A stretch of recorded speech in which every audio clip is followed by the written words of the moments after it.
To Dr. Saira and the MedIQ example that you gave, Dr. Saira, I think in hindsight, it seems that what you did was the natural thing to do. A lot of founders, even in the healthcare sector or even in direct competition with you, they made hospital management systems, they made other platforms, and they kind of stuck it out only in Pakistan on the wishful thinking that the digitization would happen at a pace where the TAM would increase appropriately. And that somehow didn't happen. The market was slower than everybody expected. It's an extremely regulated market. It's an extremely structured market, but even just the basic digitization rollout was not happening at the pace which all of you were expecting. The lazy option would have been for you to also, keep chipping away on wishful thinking, but you actually preempted all of that. And instead of just taking a flight every week to Riyadh, you actually uprooted yourself and moved to Riyadh because that was the calling of the market. The market signals had changed. The Saudi market wanted people who were serious about their market, and they didn't want fake people flying in just to get the contracts. Saw early on that you needed local partners both on the investor side as well as the operation side, because you can't crack that market without a stable local partner, and you went for a market that was big enough and justified your platform. So once you, like Sumaya was saying, the tech stack is there, product is top notch, now you just need a market with the appetite to actually absorb your product, right? So walk us through that decision of actually choosing Saudi and making that bet on a bigger market. What's been the toughest part and what's been the most rewarding part of that?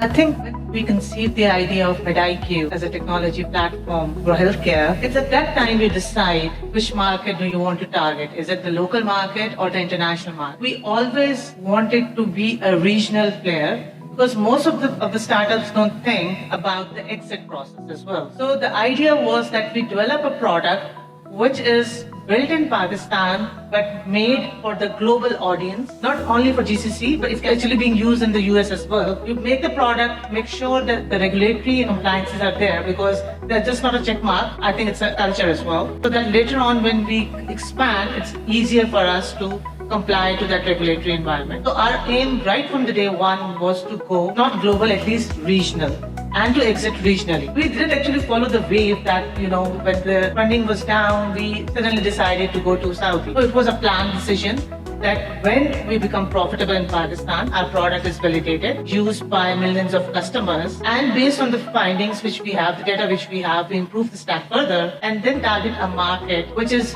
ready immediately for the digitization. And Saudi was the market at that time which was rapidly digitizing due to Vision 2030. The product development for the region and global market was a decision which was taken 5 years back, and we developed accordingly. Moving which markets to go to, we saw the competition and we saw the need. It was a decision to go to the GCC market, which needed it. You have to be being a founder, you have to be very agile and keep on pivoting and changing and seeing which market needs you right now. And the market credibility is something or the building trust is something which you do for a product like health tech, which is badly needed. And that can only be gained when people see the seriousness in you and how much present are you on ground, especially in GCC. Started initially going for shorter period of time to validate the market and the product market fit, but soon realized that still people see you every day and they only want to meet the CEO. That's a culture which I have seen over there. Right. They want to meet the CEO, and meeting the CEO is only possible when the CEO is there. I decided to cut all on me as well, personally, my family and everything. But I think it was a wise decision to move to Saudi 2 years back when the wave just started. It helped us develop the credibility initially. We had setbacks because it took a long time to develop the credibility, but we were able to do so by being present on ground. And later on now it's helping us, the local partners, for example, like Sumaya, like we have Joa Capital, who's from Saudi, helping us to develop the network and to expand fast within the market. So I think developing for the globe or the region, and secondly, adapting yourself to that market you're growing or going is important. And for us, the model is to have an exit through GCC. So it's always going to be like this: land, expand, and move to the next market. And so I'll also be moving. Now the market is done, I'll be going to the next country. That's the plan.